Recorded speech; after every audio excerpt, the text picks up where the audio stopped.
ഈ ബസ്സിൽ നടന്നൊരു ഇൻസിഡൻറ്റ് വെച്ചിട്ട് പോലീസ് അന്വേഷിക്കുന്ന ഒരു രീതി അത്ര സാറ്റിസ്ഫൈഡ് അല്ല. കാരണം ഈ ഷിംജിത എന്ന് പറയുന്ന പെൺകൊച്ച് പറയുന്നത് ഒന്നും കേൾക്കാത്തൊരു ഒരു പ്രത്യേക നടപടി പോലെയാണ് തോന്നിയത്. അവൾ എന്തിനു വീഡിയോ എടുത്തു,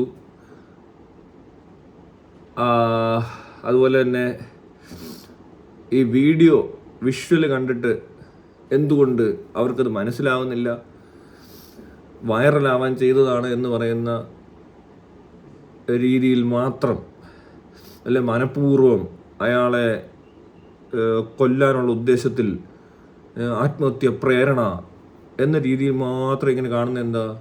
ഇത് സർവ്വസാധാരണമായിട്ട് ഇവിടെ നടക്കുന്ന സംഭവമാണല്ലോ, ഈ വീഡിയോ എടുപ്പും പബ്ലിഷ് ചെയ്യലുമൊക്കെ.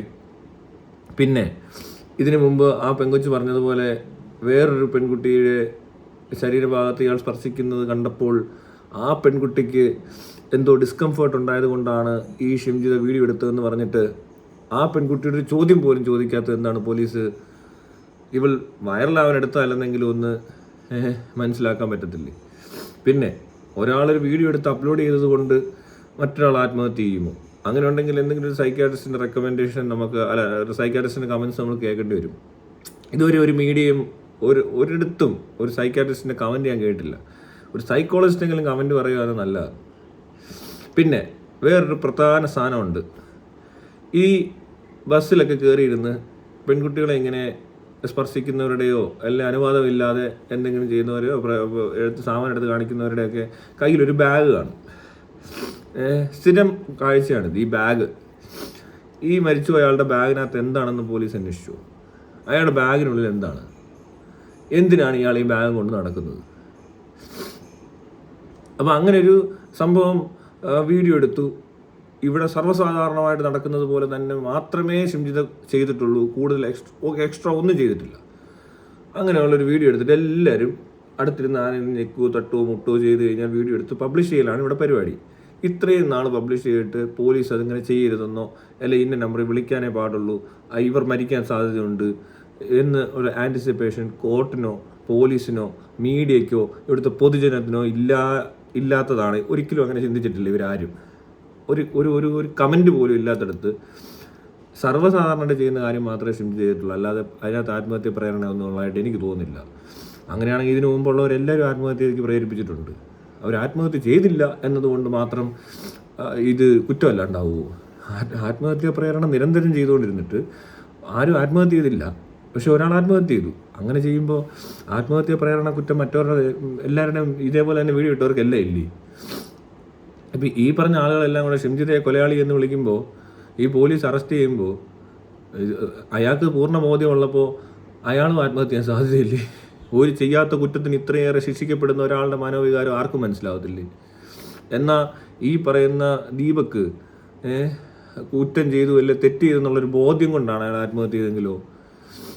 അയാൾ പോലീസ് പിടിക്കും അല്ലെങ്കിൽ കേസും ആയിട്ട് നടക്കേണ്ടി വരും, നാളെ വാർത്തയിൽ പെടും, ആ എന്താ പറയണ്ടേ സവാദിന് സംഭവിച്ചതെല്ലാം സംഭവിക്കും എന്നുള്ള ഒരു ബോധ്യം ഉണ്ടായപ്പോഴല്ലേ അയാൾ ആത്മഹത്യ ചെയ്തത്. അപ്പോൾ അതിനകത്ത് അയാളെ അങ്ങനെ പ്രേരിപ്പിച്ചത് ഷിംജിത മാത്രമല്ലല്ലോ, ഈ നിയമവ്യവസ്ഥയും അല്ലെങ്കിൽ ഈ സമൂഹം ഒന്നിച്ചൊരുപോലെ ഉത്തരവാദിത്തം ഇല്ലേ അതിനകത്ത്?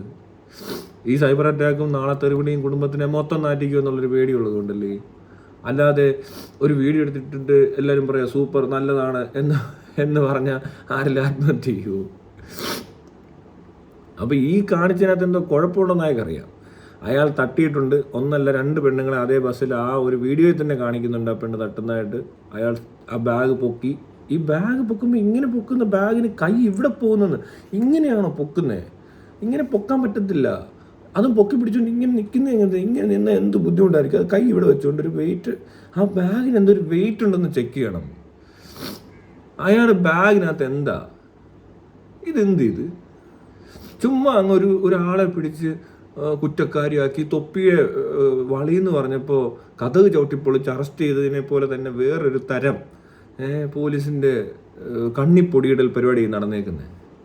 അവരൊന്നും അന്വേഷിക്കുന്നില്ല. നാട്ടുകാർ പറഞ്ഞു അങ്ങനെയാണ്, അവള് റീച്ച് ഉണ്ടാക്കാൻ ചെയ്തതാണ്. എങ്ങനെ റീച്ച് ഉണ്ടാവുന്നേ? ഈ പൊതുജനമാണ് ഷെയർ ചെയ്തും കമൻറ്റ് ചെയ്തും എൻഗേജ് ചെയ്തും ഈ പരിപാടി റീച്ച് എന്ന് പറഞ്ഞ സംഭവം ഉണ്ടാക്കിയെടുക്കുന്നത്. അത് സ്ഥിരമായിട്ട് ഇങ്ങനെ ഒരു വീഡിയോ ഒക്കെ കിട്ടുന്നുണ്ടെങ്കിൽ എല്ലാ വീഡിയോയ്ക്കും റീച്ച് കിട്ടണമെന്ന് നിർബന്ധമൊന്നുമില്ല. ഇപ്പോൾ ആരെങ്കിലും എന്തെങ്കിലും പ്രതികരിച്ചു ഒരു തിന്മയ്ക്കെതിരെയോ അല്ലെങ്കിൽ എന്തെങ്കിലും ഒരു കാര്യത്തിനെതിരെ ഏത് കാര്യത്തിനെതിരെയെങ്കിലും പ്രതികരിച്ചു കഴിഞ്ഞാൽ അത് ആളുകൾ അക്സെപ്റ്റ് ചെയ്യുന്നുണ്ടെങ്കിൽ അതിന് റീച്ച് കിട്ടും. അത് ശരിയായതുകൊണ്ടായിരിക്കും റീച്ച് കിട്ടുന്നത്. ചിലർക്ക് കള്ളത്തരം കാണിച്ചാലും കിട്ടും, ചിലർ എൻ്റെ ചുമ്മാ കാണുന്ന പ്രാന്ത് കാണിച്ചാലും ഇവിടെ റീച്ച് കിട്ടും. അങ്ങനെയുള്ള റീച്ച് ഉള്ള ആൾക്കാരെയൊക്കെ അറിയാമല്ലോ. പിന്നെ മോഹൻലാലിനും സുരേഷ് ഗോപിക്കൊക്കെ റീച്ച് കിട്ടും. അലിൻ ജോസ് പെരേരയ്ക്ക് 6 റീച്ചുണ്ട്. അത് ആളുകൾ ഉണ്ടാക്കി കൊടുക്കുന്നതല്ലേ, അല്ലാതെ ഈ ഏതെങ്കിലും വെറുതെ ഒരു ചക്കയുടെ മാങ്ങയുടെ വീഡിയോ ഇട്ട റീച്ച് ആവുമോ? അപ്പോൾ ആളുകൾക്ക് എന്താ വേണ്ടത്? അത് ഇത് തന്നെയല്ലേ എല്ലാവർക്കും ആവശ്യം. ഇതാണ് എല്ലാവരുടെയും പരിപാടി ഇവിടെ. അപ്പോൾ ഈ ഈ സൊസൈറ്റി ഇതിന് ഉത്തരവാദിത്വമുണ്ട്. ഇങ്ങനെയുള്ള കാര്യങ്ങൾ കാണുകയും അത് പ്രോത്സാഹിപ്പിക്കുകയും ചെയ്തുകൊണ്ടിരുന്നവരല്ലേ എല്ലാവരും. ഇതേ പോലീസുകാരൊക്കെ തന്നെ നേരത്തെ പല പെണ്ണുങ്ങളും ഇതുപോലെ ചെന്ന് ബസ്സിലിരുന്നവരെ കൈയോടെ പിടിക്കുമ്പോൾ മോളെ കൊള്ളാം സൂപ്പറാന്ന് പറഞ്ഞ് എത്ര പോലീസുകാർ കാണും, എത്ര നിയമപാലകർ കാണും. ഇവരുടെയൊക്കെ ബന്ധുക്കെങ്കിലും അറിയാമല്ലോ ചെയ്ത് മോളെ നന്നായെന്നല്ലേ എല്ലാവരും പറയത്തുള്ളൂ. ഇയാൾ മരിച്ചതുകൊണ്ട് മാത്രം എന്താ ഇത്ര വ്യത്യാസം ഉണ്ടാകുന്നത്? മരിച്ചു കഴിഞ്ഞാൽ ഈ ഒരാഴ്ച കഴിയുമ്പോൾ കാണണം മാറ്റി പറയാം, എല്ലാവരും മാറ്റി ചിന്തിക്കും. ഈ വീഡിയോ ഇതൊന്നുകൂടെ ഒന്ന് ഹൈലൈറ്റ് ആയാൽ മതി, തിരിച്ച് തന്നെ ആൾക്കാരെല്ലാം പറയത്തുള്ളൂ. ഇപ്പം തന്നെ ഒരുപാട് പേര് ഇത് പറയുന്നുണ്ട്, ഷിംജിത ഇതിനകത്തൊരു തെറ്റുമില്ലെന്ന്. ഈ പറഞ്ഞ കള്ളത്തിനോട് അടിച്ചു വിട്ട യൂട്യൂബർമാർക്കെതിരെ ഷിംജിതയുടെ കുടുംബക്കാരെന്താണെങ്കിലും പരാതി കൊടുക്കണം. അവരുടെ വീഡിയോ റിമൂവ് ചെയ്യുക മാത്രമല്ല അവരെ അക്കൗണ്ട് മാറ്റി പറയുകയും വേണം. അതിനുള്ള കേസ് കൊടുക്കും, അല്ലാതെ നടക്കത്തില്ല. ഇവന്മാരെന്തൊരു കള്ളത്തിന് അടിച്ചു വിട്ടത്, അവൾ കൊലയാളി എന്തെല്ലാം ഇവരിങ്ങനെയൊക്കെ വിളിക്കാൻ ഇവരൊക്കെ ആരാ? ഇവന്മാർക്ക് കണ്ടിട്ട് മനസ്സിലാവുന്നില്ലേ? ആർക്ക് കണ്ടാലും മനസ്സിലാവാൻ തട്ടുന്നുണ്ട്. അത് യാതൊരു സംശയമില്ല കാര്യത്തിൽ.